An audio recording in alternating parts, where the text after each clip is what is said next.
Welcome back to another Sherlock Holmes Crimes and Punishment episode. Let's go now. Okay. Call to the child.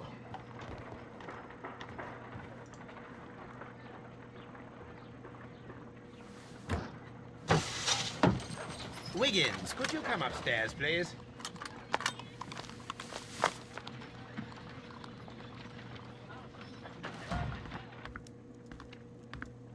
At your service, Mr. Holmes. I need a register, my young friend. If you could borrow it, there will be half a guinea for every one of you. I need the crew list of the Rock of Gibraltar in 1893, and their current employment. I'm straight on it, Mr. Holmes. Do you really think they'll find it, Holmes? My secret police is better than the Yard in many ways.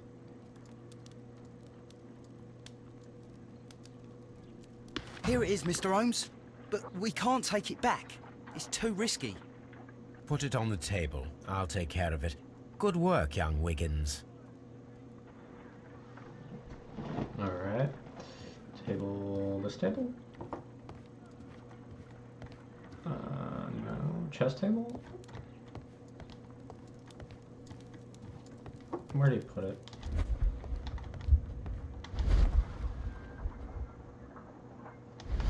Wiggins, where did you put it? This table? This list shows the senior officers of the Rock of Gibraltar, on which Lady Brackenstall and her maid made their voyage. Lady Brackenstall does not know anyone in England. This must mean that someone on this list is our mysterious visitor. And these are the lists of the senior officers of the Adelaide, Southampton, London Line ships. Let us find out who was in London upon November the 7th.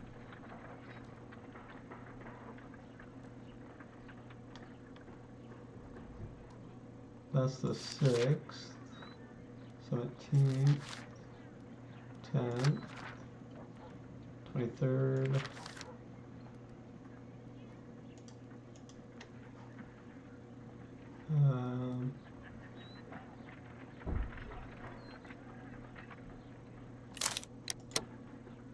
Captain Jack Crocker is our mysterious visitor. He was the only one around at the time of the murder. Okay. This Crocker, do you think... It would be interesting to meet him. Our young friend should be able to find him.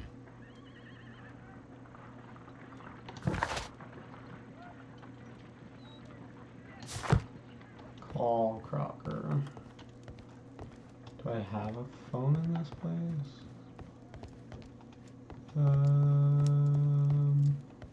Holmes, where's your phone?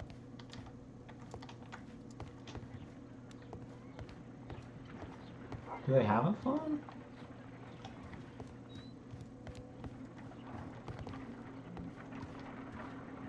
I don't think they have a phone.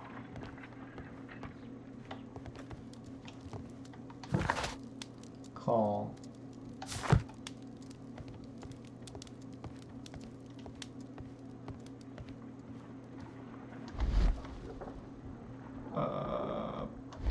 Boy.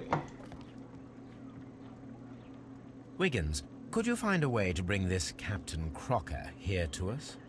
Here? Holmes, that could be dangerous. No problem, Mr. Holmes.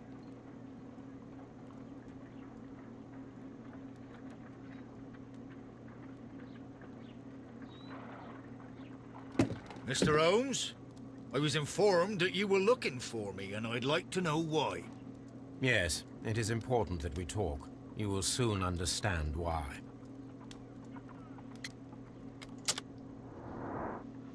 Okay, let's identify him. Uh-huh. Yeah, I'm sure the clear look.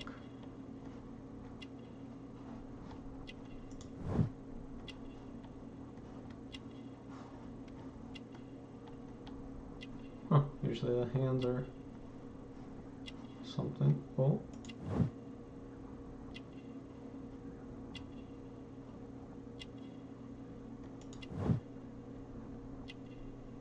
C knife.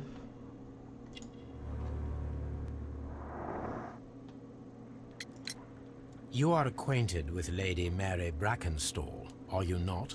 Yes, I think I do remember her. From when I was first officer, but I still don't see... It seems your relationship went beyond that of mere passenger and first officer. How dare you? Indeed, how reckless a feeling is love, particularly if one is prepared to commit a murder in its name. Explain yourself this instant. You are aware that the murder made the headlines of the morning press. You read the newspaper report, but to your dismay, found it much fabricated. Once you learned that I wanted to see you, you came straight away. You needed to know what I had found. You... and what do you know? That evening, you were with Lady Brackenstall, despite the danger. I'm not afraid, Mr. Holmes. Besides, all of this is just guesswork. You would be right, if there was no evidence. What then? Lady Brackenstall was tied to a chair on the night of the murder. And it was you who tied her up. You call that evidence?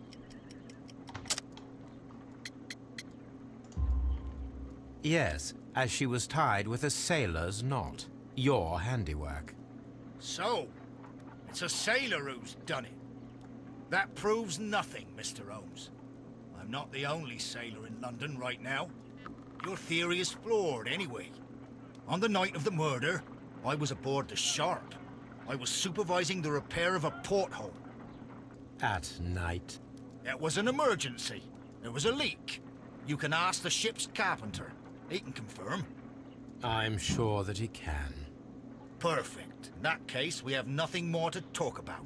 Good evening, gentlemen.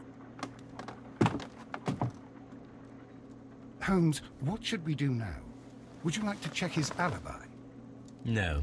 There is no doubt that these men will testify in his favor, and there will be no way to check. So, what then? So, we must work with what we have. We have all the puzzle pieces. Now I understand why you dissected the bell rope.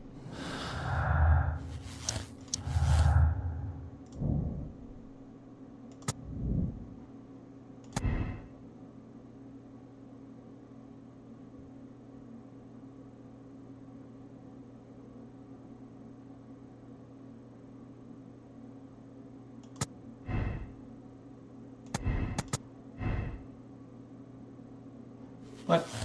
Oh.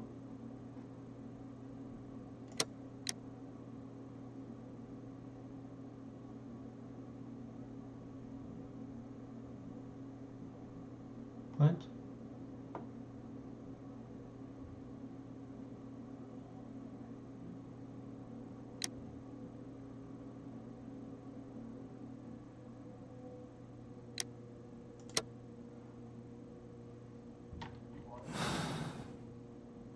That doesn't seem right.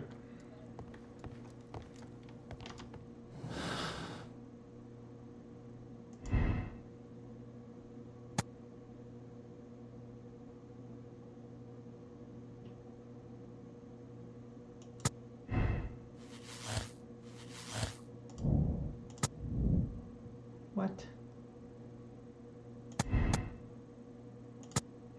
Oh, right.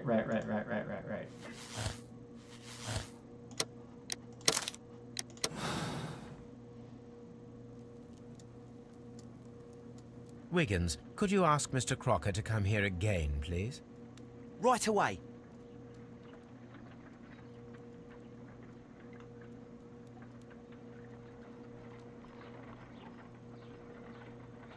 Why did you make me come here again, Mr. Holmes?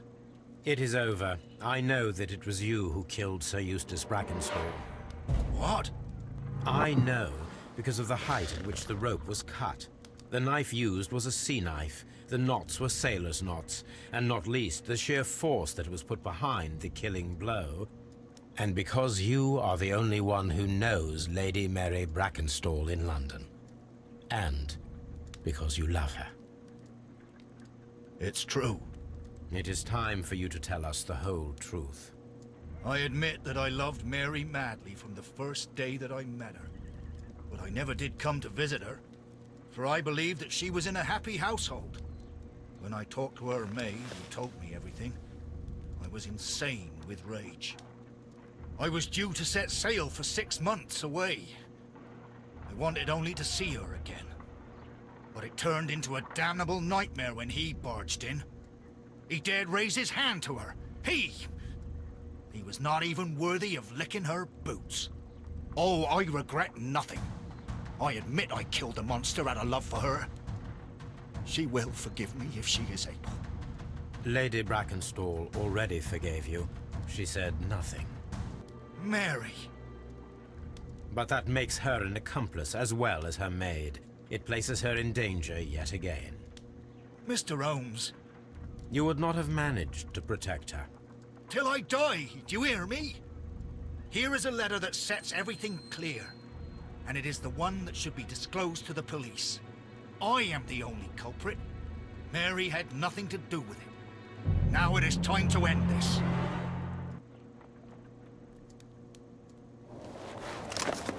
Oh shit!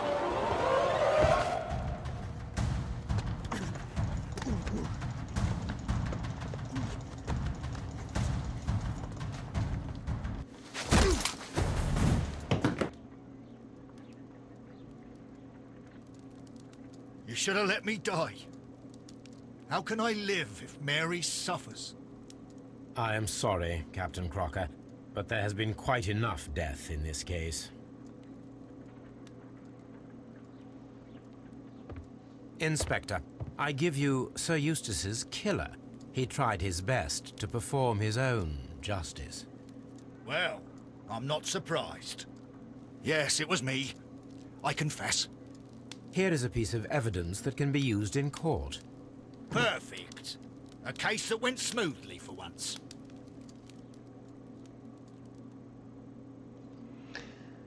Okay.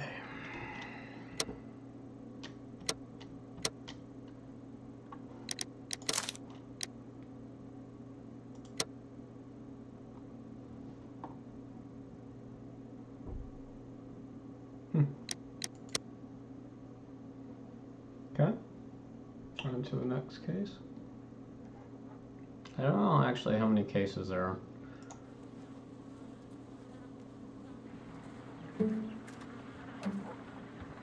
Holmes, for heaven's sake, whatever's going on?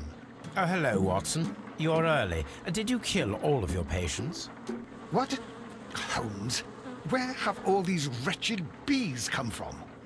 I increased the temperature of the room so as to prevent them from hibernating. I needed to take a sample of honey.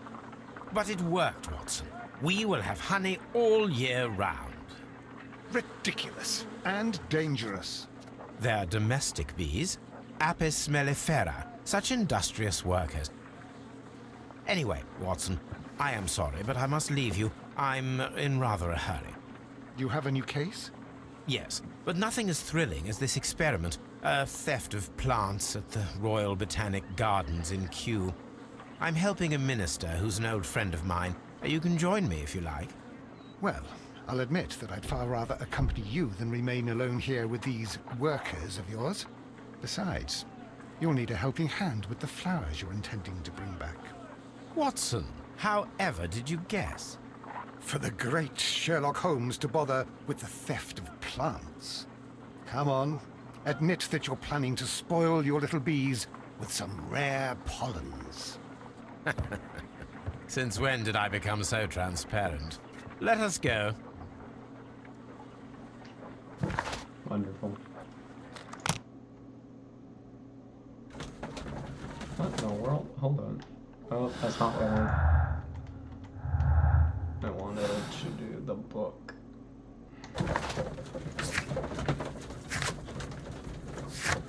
Cool.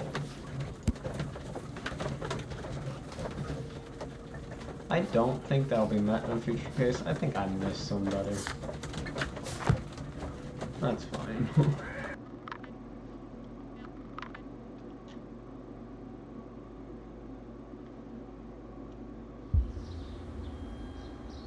Well, Holmes, here we are at the Royal Botanic Gardens. There's no doubt that this place is beautiful. But are you really intent on investigating the theft of the plants? Yes, of course. Oh, sounds good to me. Don't touch anything else, is that clear? Just go and get a bucket of fertilizer. And without turning it over this time. Good day to you, gentlemen. How may I help you? If you are here for a visit, please do come back on Sunday. I am afraid that it cannot wait. My name is Sherlock Holmes, and this is my friend and colleague, Dr. Watson. We are investigating the theft of plants that took place here 5 days ago. A remarkable collection, I believe. So you're the one in charge, eh? A small favor for a friend. Now, to whom do I have the pleasure of speaking? I am Martin Hamish. I am the Deputy Director of Kew Gardens. And that fellow yonder is Albert. He works here. I am delighted to meet you. What can you tell us about the plants? They were rare and exceptional plants. We presented them at our last exhibition. We haven't removed the stand yet. It is still in the large glass house. We only learned of their disappearance the evening after the exhibition, and nobody saw anything. No doors were forced? No, but I would imagine that for a thief it would be fairly easy to gain entry, for there are no guards here. Well, if you don't mind, we will take a look. Now, you say that it is in the large glass house. Yes, the one just behind me. Just a second, since Albert has nothing else to do. Albert, show these gentlemen where the exhibition was held. How many people work here? Only myself, but occasionally 2 students, Albert, whom you have met, and Miss White. Oh. I'm gonna identify both of them, hopefully. Here it is. This is the place where the stolen plants were exhibited. Thank you. Is there something the matter? Yes, there is. All right, the plants were valuable and rare, but it seems to me that the tragedy that took place here only 2 days ago has been entirely forgotten already. What tragedy are you referring to? The director of Kew Gardens, Mr. Montague Dunn, he died here just 2 days ago. We're very sorry. We were not aware. The two of you were good friends? He was my father. Oh dear. Our condolences. We should not be troubling you. Please do excuse us for the intrusion. You say that he died here, in the large glass house? Holmes? Yes, just here, near the door to the colonial collection. He suffered a heart attack. Just like that. So suddenly. It was terrible. Excuse me, gentlemen, but I cannot remain here. If you need me, I'll be in the reserve. That's the room next to the front of the large greenhouse.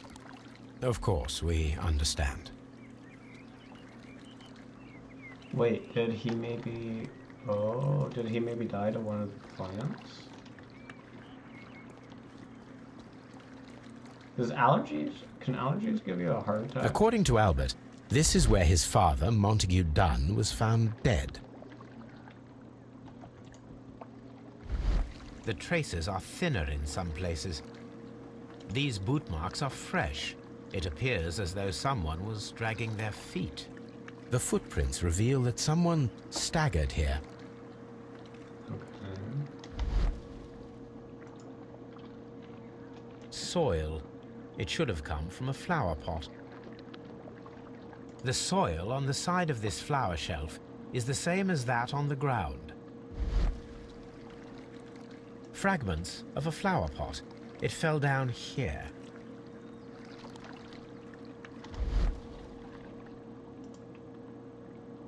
The door was smashed at shoulder height. This door handle is new. It was recently changed. This pot was broken fairly recently. A flower pot recently fell down from these shelves and was misplaced. The esconsson was breached near the handle. The door was forced from the inside of the Colonial Collection room. The handle was changed afterwards. I think we need to inspect the Colonial Collection room. Is this the Colonial Collection room? These plants come from all the territories of the British Empire. Oh, cool.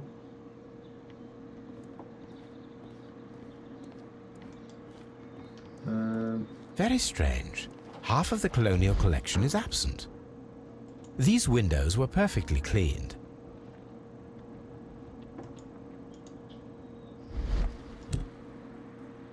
This broken fragment was the result of a heavy blow. A fragment of marble, most likely chipped from a statue or sculpture. Okay. The smell is strong. It is a detergent. Part of this greenhouse was emptied and thoroughly cleaned. This is one of the outlets of the ventilation system.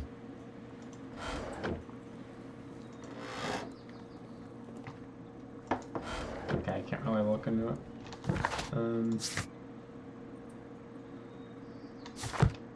According to this, they have light and moisture control in some parts of the building. That I already did. Okay. This sign is broken. Something heavy was dropped upon it. Okay. Blood. Someone fell violently against this sign, and they were injured in the clash. Most likely a head wound. All the clues around here are quite suspicious. I need my imagination to make sense of it all.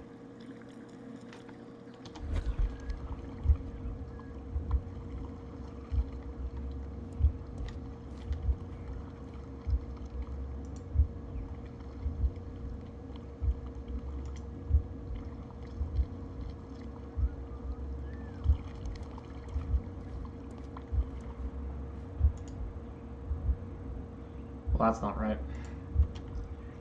Okay, breaking the door. Okay, so breaking the door is one. And then knocking on the pot. And then falling on the fence.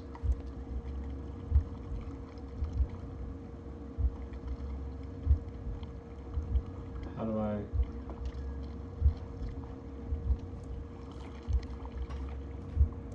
Is that it?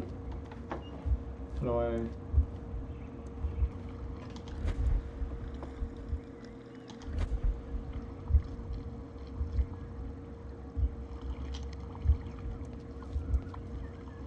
Breaking the door, knocking on the pot, falling on the fence.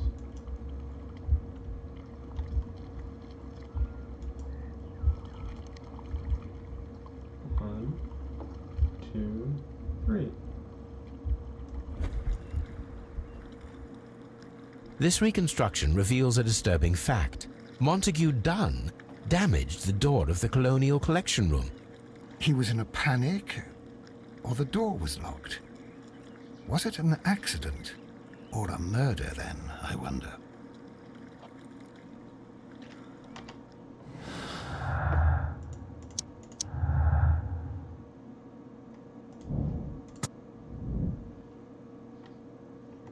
Do I have an autopsy on the body?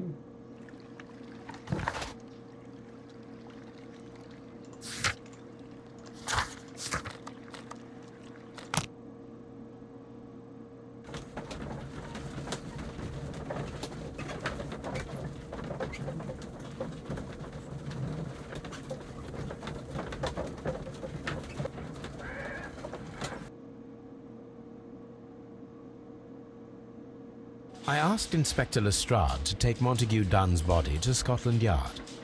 It's ready for autopsy then. Okay.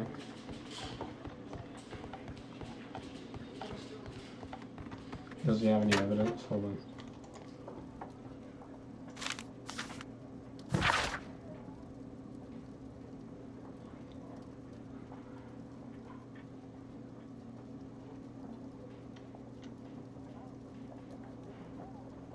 That's strange. A beautiful feather pen of a good make.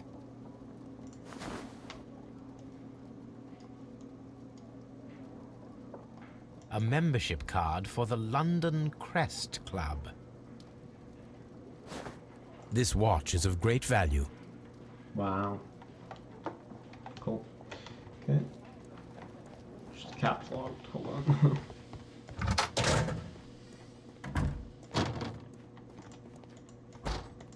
Examine. First of all, let us carry out an external examination.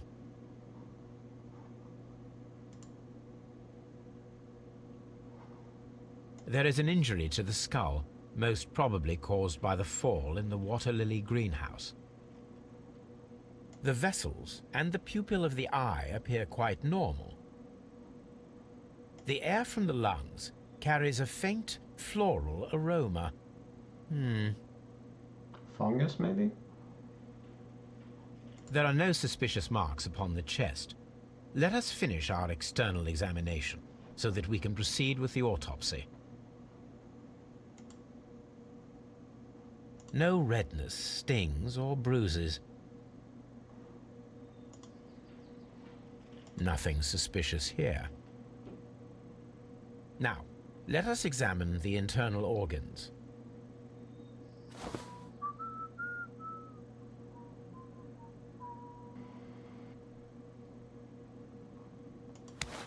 Ew, ew. The lungs are congested and edematous.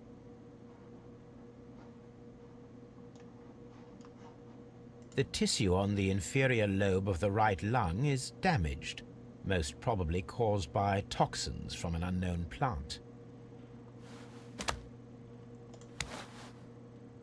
The heart's blood vessels show no pathological signs. The heart tissue shows no visible pathological signs. The liver is enlarged. It would seem that he was suffering from an alcohol addiction. Okay, that's good to know. The liver tissue is brown. There are no visible pathological signs. Don't think a stomach is supposed to be green. The stomach tissues show no visible pathological signs. There is a small amount of content. It appears that he breakfasted lightly, only a short while before his death.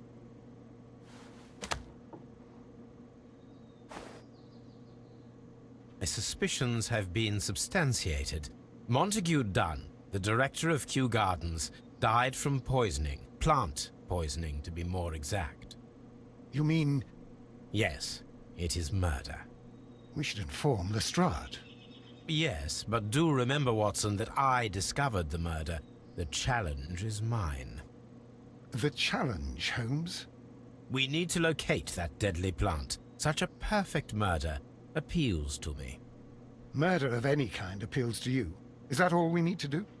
No. We also have the people working at Kew Gardens. Martin Hamish and the son of the victim, Albert Dunn. And also Miss White, of whom we spoke with Mr. Hamish.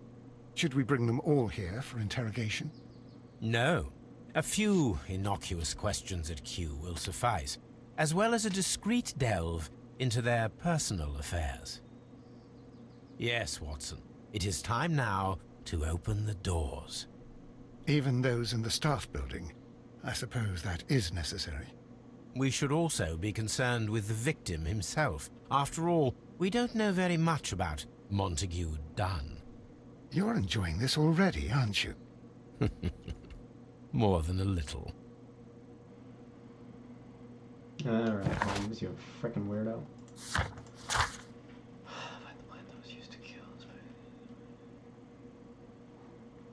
Cool. Okay. Said I had a deduction?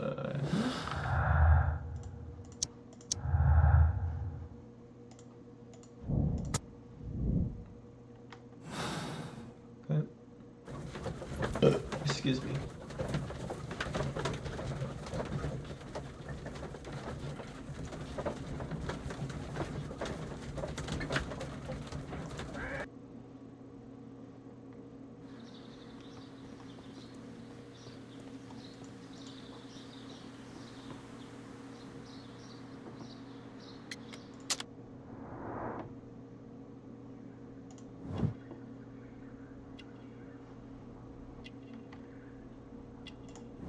Oh, that looks pretty green.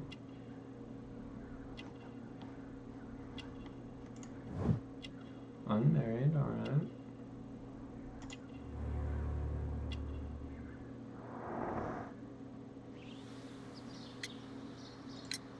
Tell me, Mr. Hamish, do you grow the more deadly variety of plant here? You mean insectivorous? Yes, but nothing larger than that. Mr. Hamish, can you explain to us what happened to the colonial collection? It seems somewhat depleted. But, oh, most likely maintenance work, tidying up. You're not sure, then? But you're the deputy director. Well, I am busy. I cannot be everywhere at once. Sus. Albert told us about the tragic death of Mr. Dunn, the late director of Kew Gardens. Tragic indeed. His heart attack was quite unexpected. As deputy director, how was your relationship with Montague Dunn? To be honest with you, Mr. Holmes, it could have been better. You see, every Tuesday he would carry out his inspection of the gardens, but it was solely to make an impression, great pretense that he cared at all. He would give out absurd orders, ignoring anyone else's opinion. He would then disappear for the rest of the week. He was what some might call a man of action.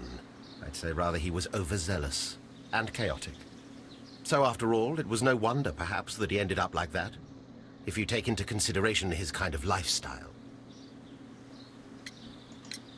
You mentioned that Mr. Dunn led a particular lifestyle. Well, it's no secret that he enjoyed, celebrating, shall we say? He was a member of the London Smart Set. He was famous for it. That And? He had an eye for the ladies, to put it mildly, Mr. Holmes. Thank you, Mr. Hamish. We shall continue our investigation. Okay, good to know.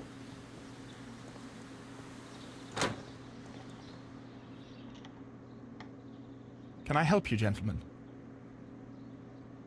Really, that was it. Where are you? Oh. A task list for Albert, compiled by Martin Hamish. Sweep out the Palm House. Okay, I really don't need those. Don't need to know that information. Anything else? Not much. Oh, why are you up there? I'll talk to him and be done. Okay. Oh, only 3. Nice. Consumed by grief. Aren't we all? And something hands. Closed hands. Clean hands. You don't do a lot of work there, bud. We noticed that a part of the colonial collection has been cleared. Ah. At the moment, I'm just dealing with the storage room. I don't know much about the other rooms. Okay. I imagine that your relationship with your father may have been a strained one. Yes. I cannot say that he was a kind man, for he never listened to me at all. He forced me to work here. But now, after his death, I've been pondering it over. Perhaps he wasn't so wrong about me after all. I have to follow his path, and I have to manage Kew Gardens. And I can do it. I can be as good as any other who works here. Do you work here? Yes, but part-time only, for I'm also studying botany at the University of London. You're following in your father's footsteps, then. That is commendable. Well, even if botany is not my strongest suit, there are people who say that I could be a good manager. True. Who is Miss Margaret White? Ah, she is the young lady who studies with me. She visits here sometimes to help out with the greenhouses. In fact, she should be here today. She wanted to work at the seed house. That's the small greenhouse across from the large glass house. What's with that tape on his chin? Would you please tell us about Martin Hamish, the deputy director? Well, I have to tell you that Mr. Hamish is not and has never been the deputy director of Kew Gardens. My father would not have tolerated it. Indeed? That is most interesting. He told us that he was. Yes, because he believes that the management should be passed down to him now that my father is dead. But in actual fact, Mr. Hamish only has the honor of being the garden's longest-serving employee. In fact, if we are to think logically at all, it should be me who takes over the management of Kew Gardens. Do you not have a good relationship with Mr. Hamish? I suppose so. But we have very little in common. Mr. Hamish loves his plants and Kew Gardens, and I cannot say that I share his passion. I see. And how was his relationship with your father? Oh, he hated my father. It was obvious. He would be furious whenever my father boasted of Kew Gardens in the newspapers or at conferences. He was convinced that my father was stealing all of the credit for himself. That my father treated Mr. Hamish in the same way as he treated anyone. Dismissively. With indifference. Thank you, young man. Nice. We shall see you again soon. Alright. Oh, wait. Watson? Was that? Nope. Okay. Alright, well, I'll leave it there. Thank you so much for watching, and I will see you later. Bye.